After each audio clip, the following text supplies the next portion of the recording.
آله وأصحابه وسد الذرية الأنبياء إلى هدد جميع مشايخنا وجميع مشايخ من أوصلنا إلى آبائنا وأمهاتنا لكافة المسلمين والمسلمات والمؤمنين والمؤمنات من لدن آدم إلى يوم القيامة لدن المصنف هذا الكتاب رسولهم وقرائهم شاء لله لهم الفاتحة.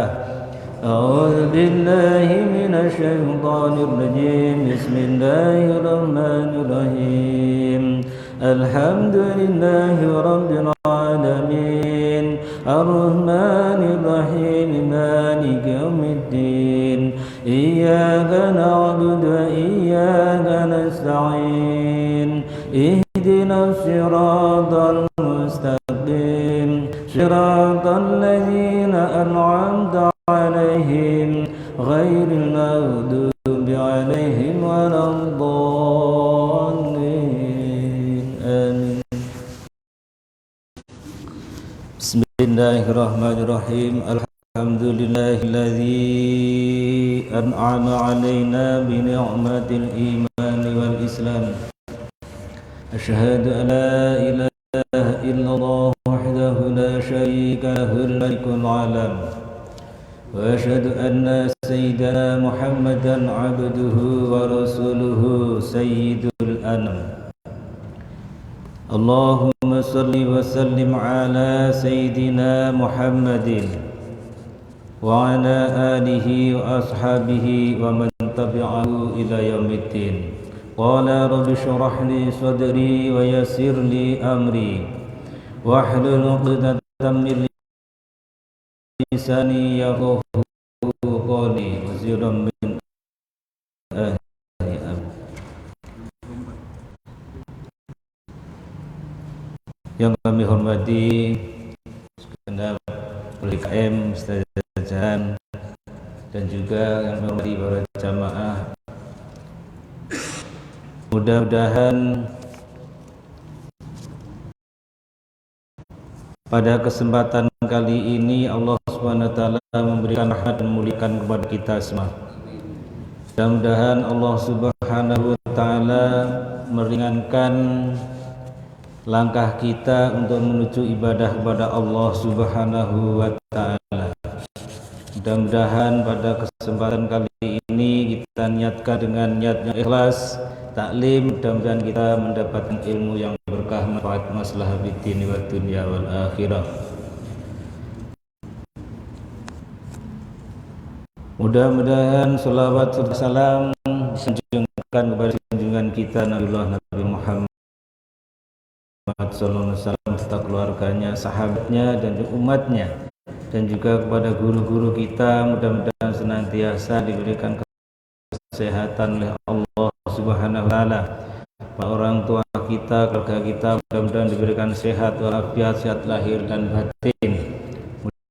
Mudah-mudahan senantiasa dipergunakan untuk meningkatkan kualitas iman dan takwa ibadah kepada Allah Subhanahu wa taala. Amin ya rabbal alamin.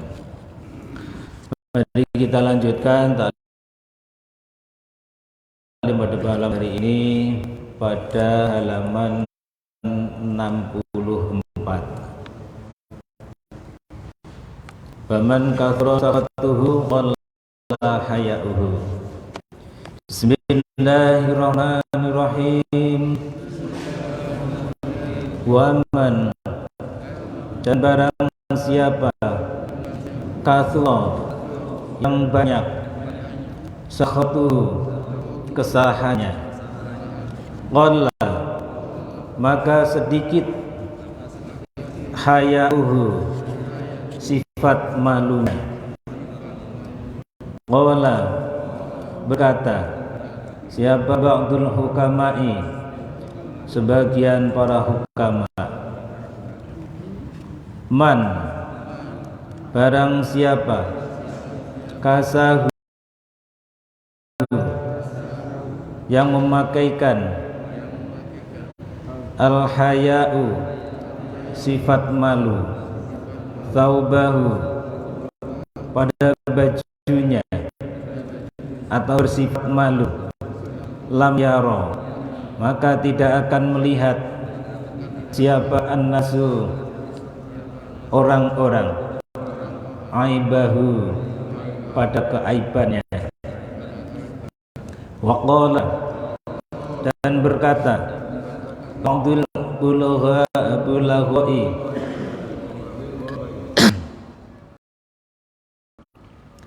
sebagian ulama ahli balaghah,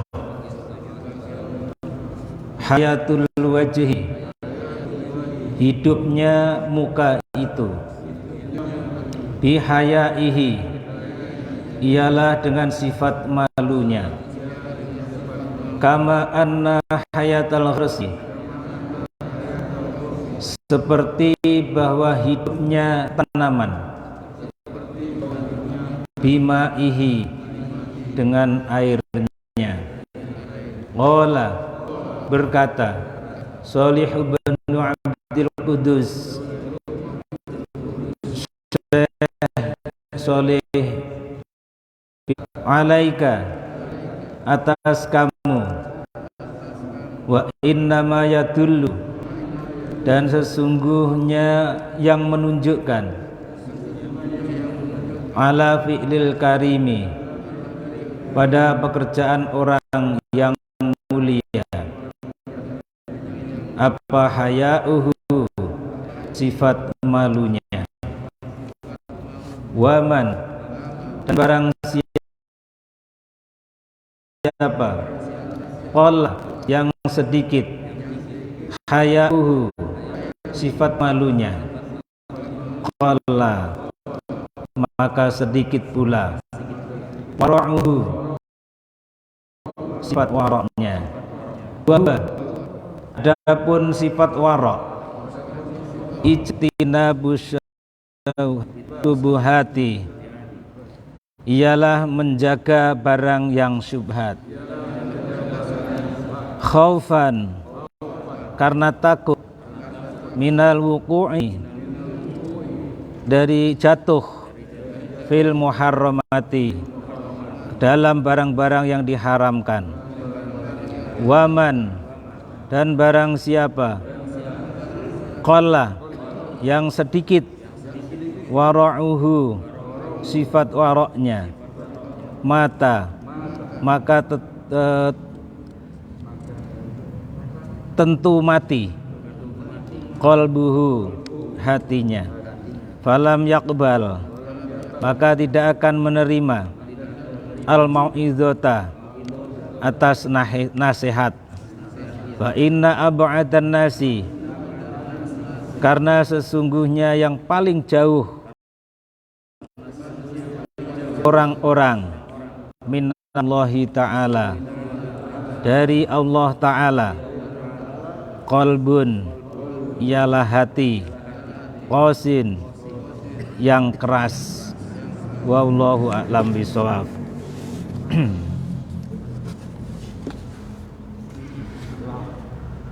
Para jamaah rahimakumullah, alhamdulillah ada sedikit gangguan, ada sedikit gangguan. Mudah-mudahan kita tidak terganggu. Kita masih melanjutkan pembicaraan sebelumnya, itu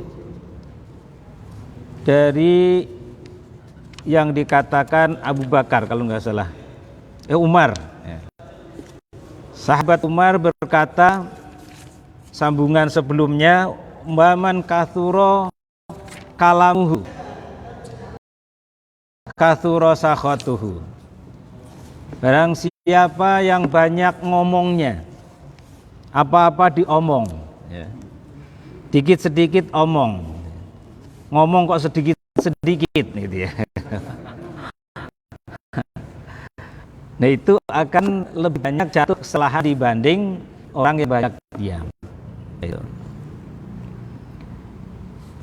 Dan tentunya yang banyak ngomong akan banyak kesalahannya. Nah lanjutannya adalah yang kita bahas tadi, waman kathura sakhatuhu qalla haya'uhu, Dan barang siapa yang banyak kesalahannya, tentu akan sedikit sifat malunya. Tidak punya malu karena udah terlanjur banyak salahnya. Jangan kalau orang nggak biasa salah atau nggak biasa ngomong yang nggak enak gitu ya, itu baru ngomong sedikit aja udah merasa dirinya bersalah, udah merasa malu gitu ya. Tapi kalau udah biasa itu nggak ada malu-malunya, di depan umum lah atau di apa namanya dengan teman sepermainan atau di depan umum nggak ada malu-malunya. Kalau orang udah banyak kesalahannya, itu kata Sayyidina Umar radhiyallahu anhu. Nah ini bisa menjadi pelajaran buat kita untuk berhati-hati ketika kita bicara seperlunya, kira-kira yang bermanfaat. Apabila bicaraan kita tidak bermanfaat, lebih baik diam. Makanya di dalam hadis disebutkan apa namanya? Qul khairon aw liyasmut. Falyaqul khairon aw liyasmut. Lebih baik bicaralah apabila pembicaraan itu baik. Kalau tidak bisa bicara dengan baik, auliyasmut, lebih baik diam gitu, daripada nanti dipaksakan untuk bicara malah belepetan terus banyak kesalahan. Nah, ini mengajarkan seperti yang katakan kemarin, apabila terplesetnya anggota tubuh kita, terplesetnya kaki kita, nggak lama misalnya dikasih obat udah cepat sembuh. Akan tetapi kalau terplesetnya lidah, terplesetnya omongan, itu bisa membuat sengsara seluruh anggota badan kita. Bahkan tidak kita saja, dengan kesalahan yang ditimbulkan daripada kata-kata, itu banyak orang yang tersakiti. Itulah tajamnya lidah seseorang ya, lebih tajam daripada pedang yang tajam. Nah, gitu. Qala ba'dul hukama'i, berkata sebagian para hukama berkata bahwasanya man kasahul haya'u thawbuhu lam yaron nasu aibahu. Barang siapa yang sifat malu menjadi kebiasaan, barang siapa yang sifat malu menjadi pelindung dirinya, lam yaron nasu aibahu, maka orang lain tidak akan pernah melihat aibnya, karena ada sifat malu di dalam dirinya. Yang dimaksudkan adalah bukan ketika kita disuruh tampil malu, disuruh diajak ngaji malu misalkan. Wah, ayo bareng-bareng ngaji, enggak malu misalnya. Temennya udah pinter ngaji, udah pinter baca, malu Bukan itu yang dimaksudkan. Malu adalah malu terhadap Allah Subhanahu wa taala. Justru kalau tidak bisa ngaji, malu pada Allah, akhirnya mau berangkat ngaji walaupun sudah tidak muda lagi. Kalau malu terhadap manusia itu namanya bukan malu, malah males. Bukan malu tapi males. Kalau malu itu terhadap Allah. Malu temennya bisa ngaji, kenapa saya nggak bisa, misalkan, itu malu pada Allah. Sama-sama ya, makanya ketika ketika kita dilahirkan, sama-sama dilahirkan ke muka bumi ini, kita dikasih modal oleh Allah Subhanahu wa taala itu sama. Ya. Pertama adalah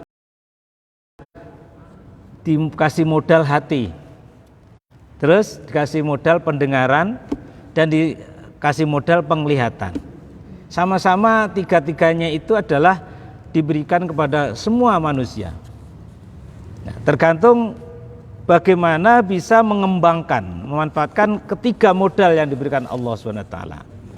Hati untuk berpikir, mata untuk melihat, telinga untuk mendengarkan. Itu adalah modal utama.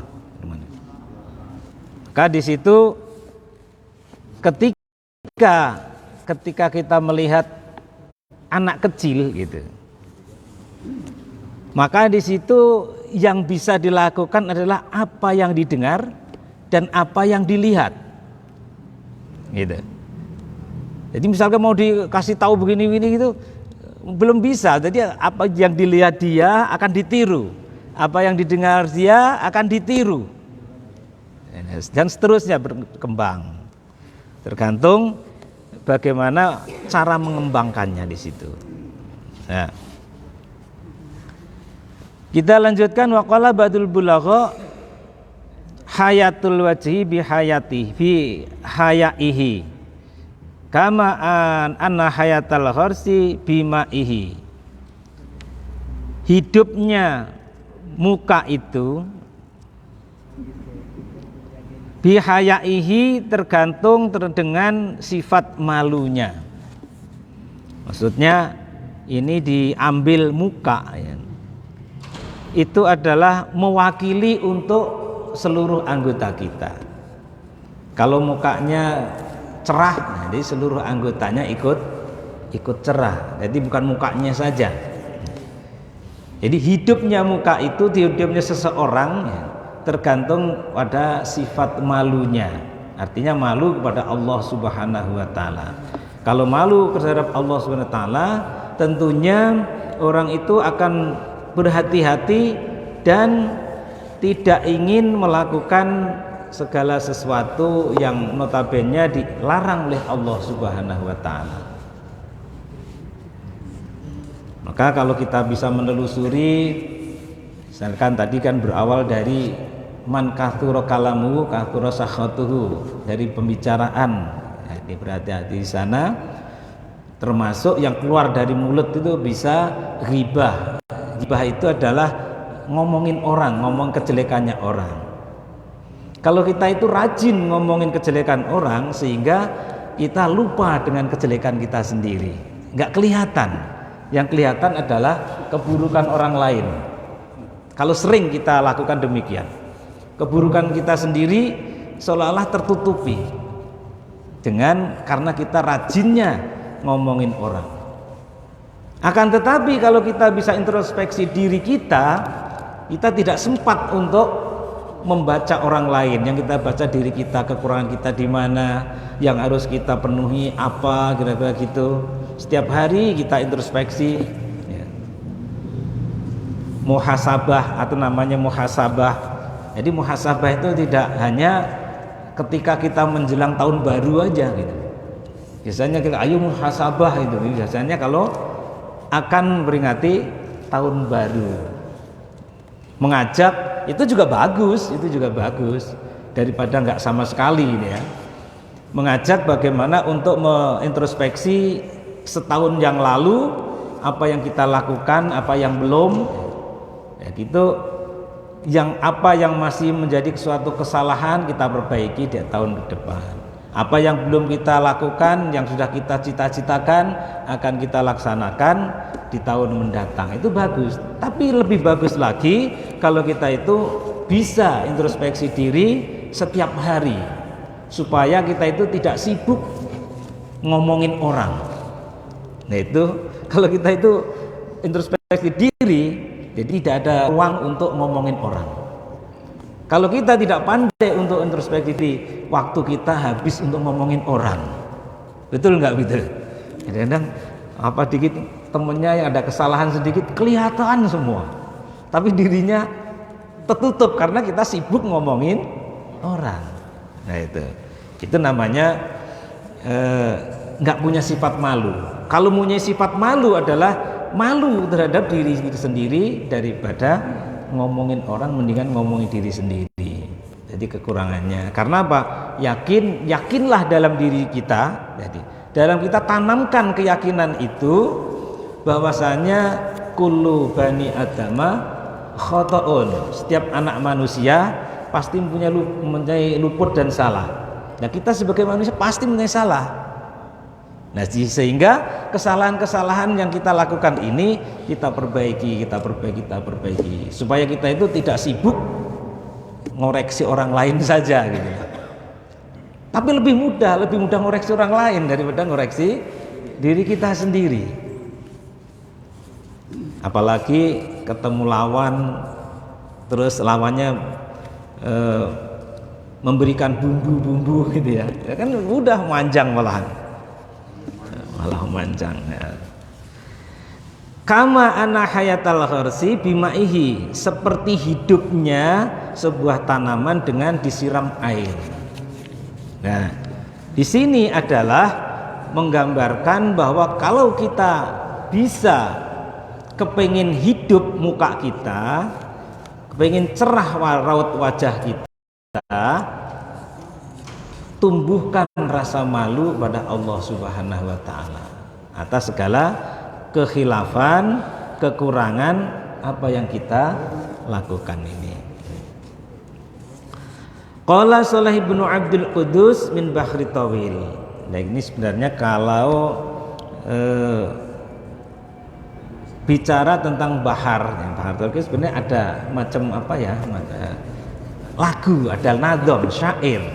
Jadi rumusnya kalau Bahar Tawil itu adalah kalau tidak salah fa'ilun mustaf'ilun fa'ilun mustaf'ilun fa'ilun mustaf'ilun fa'ilun mustaf'ilun kalamun qadimun la yumallu sama'uhu tanazzaha an qaulin wa fi'lin wa niyat. Termasuk itu Bahar Tawil itu.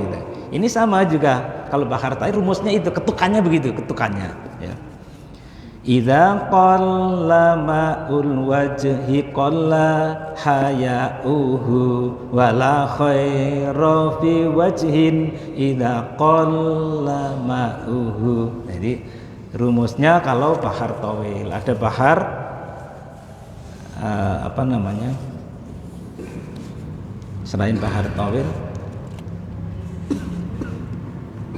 Bahar Basit, nanti ada yang lain ya. Kalau kita membahas tentang bahar itu banyak ya. Itu menunjukkan bahwa kata-kata yang dimasukkan di dalam nadham itu sesuai dengan wazan. Kalau di bahasa ilmu sharafnya itu wazan ya. Idza qalla, apabila sedikit ma'ul wajhi, air muka, qalla maka tentunya sedikit pula haya'uhu, sifat malunya. Wala khaira fi wajhin idza qalla, dan tidak ada kebaikan di dalam wajahnya, dalam idza qalla ma'uhu, ketika sedikit airnya. Ketika kita melihat seseorang, wajah seseorang ya, itu kok nggak ada wibawa-wibawanya atau tidak ada enak-enaknya dipandang, itu menunjukkan bahwa qalla haya'uhu, sedikit sifat malunya. Kalau udah demikian, sedikit sifat malunya, wala khaira fi wajhin idza qalla ma'uhu, tidak ada kebagusan, nggak ada enak-enaknya dipandang. Justru pandangannya itu ada yang pandangan sinis, ada yang pandangan cuek, ada pandang seolah-olah menyindir. Sama-sama melihat itu mempunyai makna tersendiri. Ketika kita itu melihat orang melotot, ya pasti ada maknanya sendiri. Jadi dengan gimmick muka kita itu sudah mengandung makna gitu. Menunjukkan bahwa itu adalah isi daripada si orang itu sendiri, sifat dari orang itu sendiri. Apabila tidak mempunyai rasa malu itu tadi, sehingga akan menghilangkan raut wajahnya dipandang nggak enak gitu. Fahfadu alaika wa inna ma yadullu ala fil karimi haya'uhu. Maka jagalah ya, sifat malu tadi jagalah atasmu, wa inna ma yadullu alal fi'lil karim, dan itu sesungguhnya menunjukkan pada perbuatan atau pekerjaan orang yang mulia. Haya'uhu, sifat malunya tadi itu adalah termasuk orang yang mulia. Nah itu selanjutnya, wa man qalla haya'uhu qalla wara'uhu. Ini kalau kita bicara warok itu adalah sudah mulai masuk ke wilayah tasawuf itu di sana ya. Wilayah tasawuf. Karena itu berupaya pengembangan daripada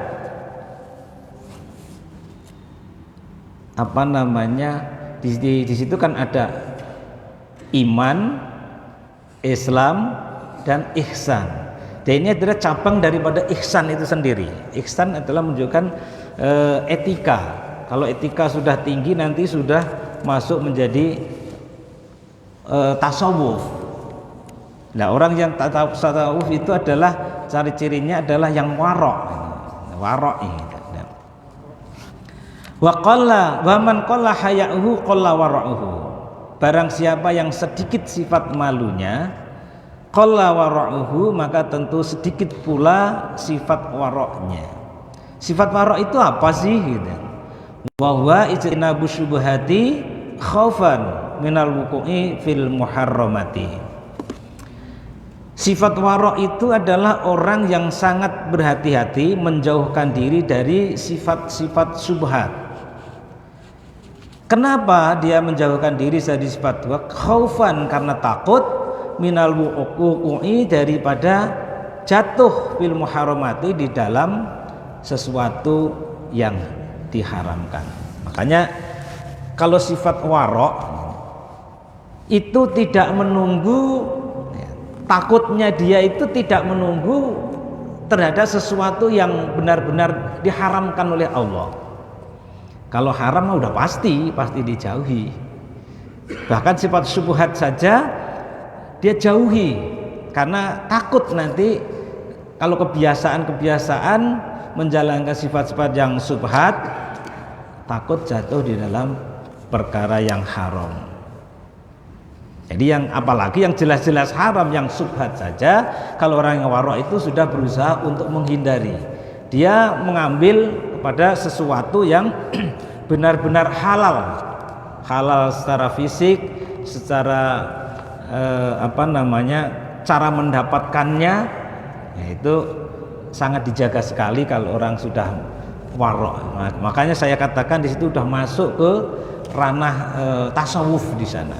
Jadi orang yang sangat sudah berhati-hati menjaga dirinya supaya tidak sampai jatuh terjebur terhadap hal-hal yang diharamkan. Makanya disebutkan bahwasanya al halalu bayyinun wal haramu bayyinun wa bainahuma sifatun musabbihatun. Jadi sesuatu yang halal itu sangatlah jelas. Misalkan seperti daging babi itu jelas haram, dan misalkan daging sapi itu jelas halal misalnya gitu. Jadi yang haram juga sudah jelas, yang halal pun juga jelas, begitu pula sebaliknya. Nah, di antara keduanya, antara halal dengan haram itu adalah sifat syubhat. Sifat syubhat itu sifat yang belum jelas keharamannya dan belum jelas kehalalannya. Ya, ini haramannya, ini haram apa halal sih? Kalau masih ada keraguan di dalam dirinya, orang yang punya sifat warok udah menjauhkan diri, ya udah enggak lah, yang jelas haram, yang jelas halal saja yang dikonsumsi misalnya. Tapi enggak kalau sekarang biasanya udah itu malah nyari yang kira-kira yang abu-abu gitu. Wah, ini kan orang nggak jelas haram ini, ya udah berarti boleh gitu. Padahal ini belum jelas gitu. Malah justru berusaha dihalal-halalkan gitu. Artinya itu masuk terhadap kepada man qalla haya'uhu, orang yang sedikit sifat malunya. Maka disebutkan qalla wara'uhu, maka sedikit pula sifat waroknya, kehati-hatiannya. Wa man qalla wara'uhu mata qalbuhu, dan barang siapa yang sedikit sifat waroknya, maka akan menutup hatinya akan mati, akan tertutup. Itulah karena orang yang warok berhati-hati begitu, supaya hatinya tetap hidup, supaya hatinya tetap bersinar. Kalau sebagian ulama mengatakan begini, hati yang hidup itu bagaikan saluran listrik ini. Apabila ada saluran di sana, ada saklarnya, begitu dipencet saklarnya langsung connect, langsung hidup di sana. Tapi kalau tidak ada saluran listrik, walaupun lampunya gede, walaupun dikotak-atik tetap aja nggak nyala karena nggak ada connect di sana, nggak ada saluran listriknya. Itulah menunjukkan bahwa sama hati yang mati juga begitu. Seperti halnya tidak ada connect saluran listriknya. Walaupun dikotak-kotak, ditarik-tarik, ya nggak bakalan ini karena hatinya mati. Tapi kalau hatinya hidup, baru sedikit, ayo diajak kebaikan gitu, langsung kan tergerak, hatinya tergerak ikut melakukan kebaikan. Itu disebabkan dari sedikitnya sifat malu, sehingga menimbulkan sedikit pula warok. Orang yang sedikit warok adalah akan mati hatinya. Misalkan kita diajak kebaikan kok agak berat, itu aja menunjukkan hati kita itu connect-nya terhadap saluran listrik itu berkurang, connect-nya terhadap saluran kepada Allah Subhanahu wa taala berkurang. Kalau kita diajak kebaikan baru sedikit saja, nggak perlu penjelasan banyak, tiba-tiba udah kenteknya gede, artinya ini connect kita terhadap saluran listrik besar juga. Nah, itu tergantung bagaimana. Ini masalah, kalau orang bicara tasawuf itu biasanya yang dikorek itu masalah hati aja gitu ya, gitu ya. Bagaimana caranya cepat tersambung kita pada Allah Subhanahu wa taala. Apabila susah nyambungnya, menunjukkan bahwa hati kita itu ada masalah. Kenapa setrumnya kok cuman kecil? Nah, pasti ada orang yang ada ini tadi, sifat malunya sedikit, menimbulkan sifat waroknya menjadi sedikit. Kalau orang sifat waroknya sedikit, hatinya menjadi mati. Atau misalkan hidup pun ya seperti ketika kita mengendarai motor tua gitu ya, di sela-sela berkali-kali mabak gitu, ada setrumnya, dilihat ada setrumnya, cuman kecil, akhirnya nggak nyambung gitu. Itulah menunjukkan di dalam hati kita masih banyak hal-hal sebagai penutup antara kita dengan Allah Subhanahu wa taala. Ya, kalau orang sudah warok, sudah berhati-hati untuk menjaga terhadap barang-barang yang syubhat ini, bisa menghidupkan Hati yang tadinya setrumnya kecil menjadi setrumnya besar. Hal-hal yang berkaitan ibadah kepada Allah adalah sangat dikedepankan. Itu adalah orang yang menunjukkan hatinya hidup di situ. Mata qalbuhu, jadi orang yang mati hatinya, falam yakbal al mau'izata. Tandanya adalah orang yang dikasih nasihat tidak menerima. Itu adalah tanda-tanda hatinya mati. Tanda-tanda hatinya kurang setrum di situ. Ya. Disebutkan bahwa fa inna ab'adan nasi minallahi ta'ala, maka sesungguhnya orang yang paling jauh terhadap Allah itu adalah qalbun qasin, orang yang hatinya mati, orang yang hatinya keras. Sehingga ada sebutan ya, orang keras kepala gitu. Sebenarnya yang kepala dari dulu mah keras. Sebenarnya yang disebut itu menunjukkan bahwa hatinya sebenarnya keras. Kalau kepala mah semua kepalanya keras gitu. Ada orang keras kepala gitu. Semua kepalanya keras. Tapi yang dimaksud adalah hatinya keras. Suka ngotot, ngeyel, kadang-kadang dikasih nasihat nggak mau mempan gitu. Itu adalah menggambarkan bahwa hatinya sebenarnya keras, bukan kepalanya.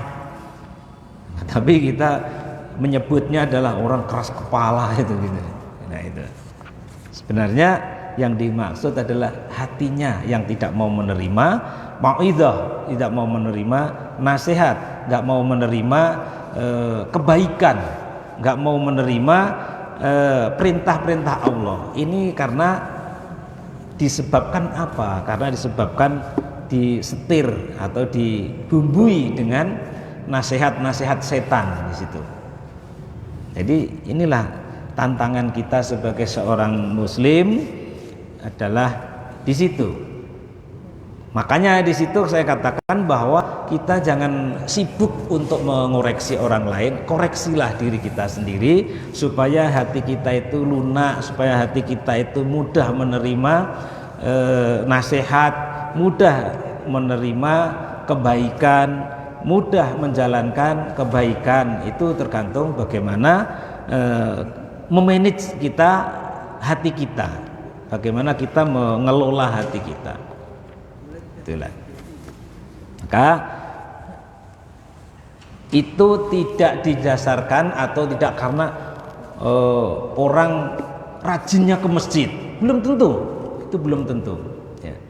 Jadi orang rajin ke masjid, wah hatinya baik, belum tentu. Terbukti apa? Terbukti orang ke masjid kenapa sendalnya banyak yang hilang, orang ke masjid kenapa ada motor hilang di masjid. Itu kan nggak semuanya orang menunjukkan orang ke masjid itu hatinya baik semua gitu. Jadi tergantung bagaimana kita untuk mengelola hati kita masing-masing supaya kita tetap menghidupkan hati kita agar menerima mau'izah, nasihat-nasihat dari Allah Subhanahu wa taala yang dilewatkan para ulama, para guru-guru kita. Itu adalah bisa istilahnya sebagai talang, sebagai keran ya, untuk mengocorkan suatu nasihat pada sebenarnya sumbernya itu dari baginda Rasul Muhammad dari Allah Subhanahu wa taala. Sebenarnya intinya itu, supaya menyampaikan nasihat itu terhadap kita lewat keran-keran yang dipasang, yaitu para ulama, para asatid itu.